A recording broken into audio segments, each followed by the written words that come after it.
Hello mga kabanwa, welcome po sa aking YouTube channel.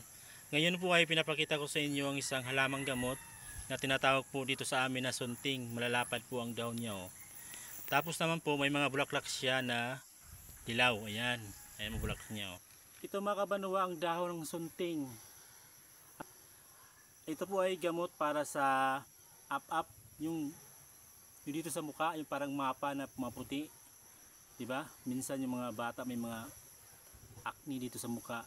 So dito po sa lugar namin, ito po yung ginagamit bilang natural po na gamot para sa acne or up-up.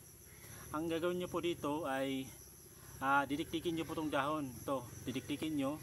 Tapos kapag malambot na, makatas na, basta po siya. So ang gagawin nyo po ay papahid nyo po dito sa may up-up dito sa mukha. Mabisa po itong pagtanggal sa up-up ng mukha po, acne.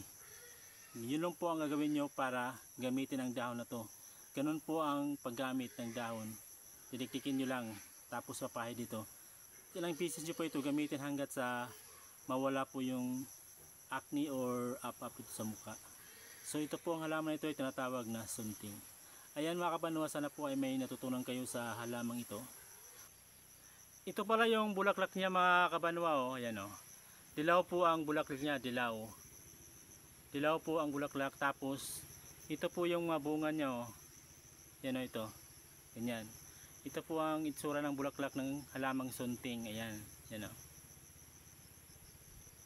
So ayan yung bunga niya. Itong bunga pwede mo ito itanim. Yung may ano kasi ito sa loob, mga buto. Kapag ano na to, kapag matanda na, nangingitim kasi ito kapag matanda na, yung nasa tamang edad na, para yung buto niya ay tanim niyo po. Yan.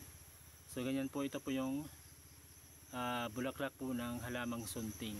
Ayan, ang ganda o, dilaw.